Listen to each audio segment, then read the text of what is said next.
¿Qué tal? Espero que estén muy bien. Pues ya aquí de vuelta en nuestro primer video del 2021. Espero que hayan pasado muy bien esta temporada navideña y que estas semanas de repaso pues les estén sirviendo para poder volver a aclimatarse a lo que es el ritmo de la escuela y que ya estén preparados para poder comenzar con los aprendizajes correspondientes a la segunda mitad de nuestro ciclo escolar. Entonces, pues sean bienvenidos y el día de hoy vamos a hablar sobre la materia de historia. Va a ser un repaso de la segunda mitad del siglo XIX. Bienvenidos. Vamos a hablar sobre los principales hechos y procesos que marcaron la historia de México desde el año de 1850 hasta 1876.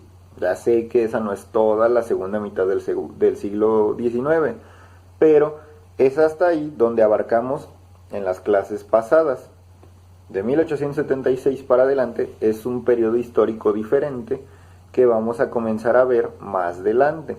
Entonces, primero necesitamos ubicar bien en el tiempo y el espacio todo lo que es la parte de la Guerra de la Reforma para después poder comenzar con lo que sigue. Entonces, nuestro primer acontecimiento que debemos recordar es la que son las causas y las consecuencias de la Revolución de Ayutla. La Revolución de Ayutla fue un acontecimiento que ocurrió en el año de 1854. En este, los liberales se rebelaron contra la dictadura de Antonio López de Santa Anna porque éste se había convertido en un gobernante represor y autoritario, además de que vendió el territorio de la Mesilla, que es una pequeña franja de territorio que era de nuestro país, que está ubicado en el norte, en lo que es la frontera con Estados Unidos. Esa parte de la Mesilla se ubicaba en lo que hoy es el estado de Sonora. Y Antonio López de Santa Anna pues se la vende a Estados Unidos, sin consultar a nadie. Por lo tanto, pues eso levanta una enorme molestia en la población, principalmente lo que es en el sector liberal. Una de las consecuencias de la Revolución de Ayutla pues fue el hecho de que Antonio López de Santa Anna tuvo que huir del país y los liberales toman el poder por fin. Los liberales comienzan a organizar la rebelión armada después de que Santa Anna vendiera los territorios de la Mesilla en el año de 1853. Y los liberales organizan una revuelta conforme al plan de Ayutla que publicaron en el estado de Guerrero en el año de 1854. Tras un año de lucha, los liberales vencieron a Santa Anna, quien se vio obligado a huir del país.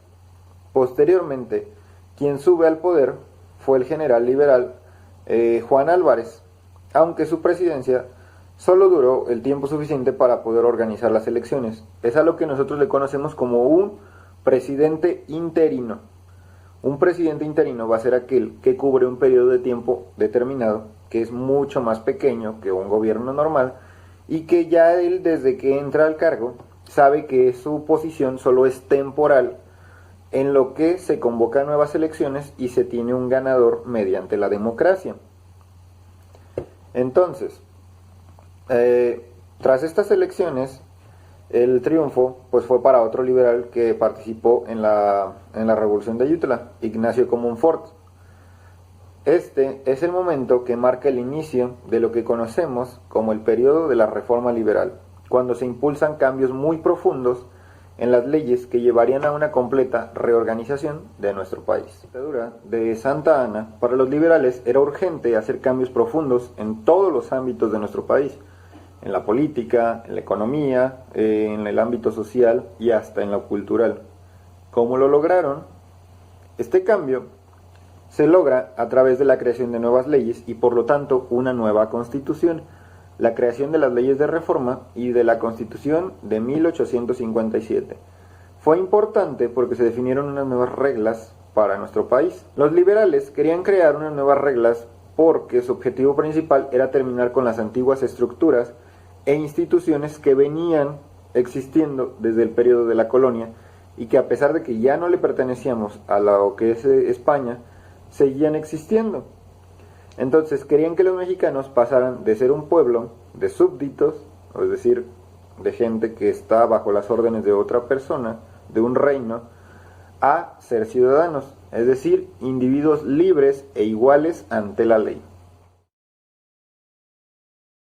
Que fueron la ley Juárez, la ley Lerdo y la ley Iglesias, como ya lo vimos anteriormente, surgen porque desde la colonia la Iglesia Católica era una institución muy poderosa que había conservado muchos privilegios, por ejemplo el no pagar impuestos, tener tribunales especiales, poseer muchas propiedades y tierras, manejar temas como la educación y muchos aspectos de la vida de la gente. Es importante mencionar que el ejército también era un grupo privilegiado, que se había vuelto muy poderoso. Tampoco pagaba impuestos y tenía también tribunales especiales, además de que controlaba las armas del país, y eso le daba una enorme capacidad para manipular la política nacional mediante el uso de la fuerza. Otro motivo fue que había mucha desigualdad social y falta de libertades, pues la población indígena y afrodescendiente sufría de mucha discriminación, además de que no había libertad de expresión. Los periódicos eran censurados, entre otras cosas. Estas leyes liberales quedaron plasmadas en la Constitución de 1857 y son el antecedente para que hoy en día vivamos en un país laico y gocemos de distintos derechos como la libertad de expresión y de imprenta. La Reforma o Guerra de los 3 años fue una guerra civil en la que se enfrentaron liberales y conservadores, y fue un proceso importante porque con el triunfo de los liberales se dio un paso decisivo para acabar con las estructuras de la época colonial. Recordemos que los liberales y los conservadores tenían proyectos de nación muy distintos. Como ya lo hemos visto anteriormente, pues los conservadores, pues su idea, como lo dice su nombre, era mantener la situación lo más parecida posible a como se venía realizando desde el virreinato. Y en el caso de los liberales, pues buscaban un cambio radical en lo que se refiere a las políticas de nuestro país. En el caso del gobierno de Benito Juárez, pues este gobierno implementa una medida para recuperar la economía, como fue la suspensión del pago de la deuda externa a países como Inglaterra, Francia y España. El plan de Juárez era dejar de pagar la deuda solo por un tiempo, como ya lo habíamos visto, o hasta que el país se recuperara de los daños de la guerra. Sin embargo, los gobiernos extranjeros, pues ellos querían su dinero, entonces amenazaron con una invasión militar. Después de negociar con algunos de los países, Inglaterra y España aceptan retirar sus amenazas, pero Francia decide invadir. En aquel entonces, Francia estaba pasando por momentos muy importantes en la parte de su expansión como país, como nación. Por lo tanto, su idea era establecer ahora una colonia francesa en nuestro país, donde pudieran obtener pues recursos, riquezas, materias primas y un mercado que les pudiera permitir vender sus productos. Entonces, a partir del año de 1862 comienza la segunda intervención francesa, que fue una guerra que no terminaría sino hasta 1867, y fue durante esa intervención que sucedió la batalla de Puebla, en la que los mexicanos ganaron bajo el mando del general Ignacio Zaragoza. Todo este momento de inestabilidad política y social, pues solo trajo la posibilidad de que los conservadores pues realizaran una jugada, que fue el traer a Maximiliano de Habsburgo como emperador de nuestro país. Ellos fueron a Europa a buscarlo y le dijeron que la nación estaba esperando que él aceptara el cargo de emperador, porque sería de mucho agrado que un gobernante extranjero, un príncipe como él, fuera el que gobernara a nuestro país. Entonces, pues mediante todas esas labores de convencimiento y halagos, pues lograron convencerlo. Y entonces él llega dispuesto a encabezar el nuevo imperio mexicano, y entonces es cuando arriba en el año de 1864. Entonces, a pesar de que a Maximiliano lo traen los conservadores con el objetivo de echar atrás las leyes de reforma, en realidad pues la jugada no le salió bien, ya que Maximiliano era una persona muy liberal, que también creía que era necesario quitarle el poder a la iglesia para dárselo al Estado. Así que Maximiliano, lejos de apoyar a los conservadores, ratifica las leyes de reforma, es decir, que las vuelve a retomar y las publica y menciona su gran importancia que tienen en nuestro país, además de que adopta una serie de medidas que iban justo en el sentido opuesto al proyecto conservador, como el permitir que se vendieran las propiedades de la iglesia, declara la tolerancia religiosa, donde cada quien podía profesar la religión que le creyera conveniente, no había una sola religión exclusiva, le regresa sus tierras a los pueblos indígenas y establece jornadas de trabajo de máximo 10 horas, cuando a veces la gente trabajaba sin parar el día completo o al menos la gran mayoría del día. Y prohíbe los maltratos físicos a los trabajadores, y eso pues no le gustó a los conservadores, ya que en tanto Juárez como Maximiliano habían establecido que en nuestro país la esclavitud estaba prohibida. De hecho, la esclavitud estaba prohibida desde la época de la independencia, ellos solo lo ratifican. A Maximiliano le gustaba pues mucho México y su gobierno le da un impulso al proceso de la reforma, pero lamentablemente para muchos mexicanos liberales pues era inaceptable apoyarlo. Primero porque Maximiliano no había sido electo por la población mexicana, como se lo habían hecho creer, pero también porque era un extranjero que había llegado con un ejército invasor a imponerse por la fuerza. Entonces, pues ellos, a pesar de que Maximiliano hizo muchas cosas a su favor, pues no les seguía convenciendo del todo por el hecho de que para ellos el presidente legítimo pues seguía siendo Benito Juárez. Entonces, Maximiliano se va quedando aislado cuando los conservadores le retiran su apoyo por aprobar las leyes de reforma, pero la verdadera crisis del Segundo Imperio llega también cuando el emperador francés Napoleón III le quita su apoyo, ya que iba a ir a otra guerra contra Prusia. Entonces, pues Francia necesitaba todo su ejército completo.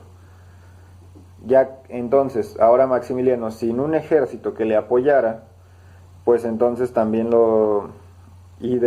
aparte que los conservadores lo abandonan y los liberales tampoco lo querían, pues entonces no tuvo ninguna otra opción más que irse quedando aislado. Entonces es capturado, lo juzgan y es fusilado en el año de 1867 en el Cerro de las Campanas, en el estado de Querétaro. Así termina el Segundo Imperio Mexicano y comienza lo que es la República restaurada bajo el mando de Benito Juárez. En este caso, ya después de todo lo que ocurrió, el legado de los liberales pues es bastante amplio, pero en general podemos decir que ellos lucharon porque nosotros tuviéramos las libertades que gozamos hoy en día. Un ejemplo es la libertad de expresión, la libertad de imprenta, que como vimos en esta clase, pues fue una de las libertades más difíciles de conquistar, porque a lo largo de todo el siglo, los escritores, los periodistas y caricaturistas tuvieron que luchar contra la represión y la censura. E incluso vimos que muchos de ellos llegaron a ser encarcelados por publicar sus opiniones. También hubo aportes en el ámbito educativo porque los liberales impulsan la educación laica y científica, la educación para las mujeres y crearon muchas escuelas para que más personas tuvieran acceso a la educación. En este caso también los liberales fomentaron el nacionalismo, es decir, un sentido de pertenencia a la nación, y eso lo lograron mediante el arte y la educación. Es por eso que ahora lo del sentimiento de ser mexicano y de ser orgulloso de ser mexicano pues está tan arraigado, eso incluso también se lo debemos a ellos. Y así es como terminamos este repaso pequeño de lo que fue la segunda mitad del siglo XIX en México. Espero que les haya gustado el video. Les mando un saludo, cuídense mucho, sigan las medidas de prevención. Nos vemos pronto. Hasta luego.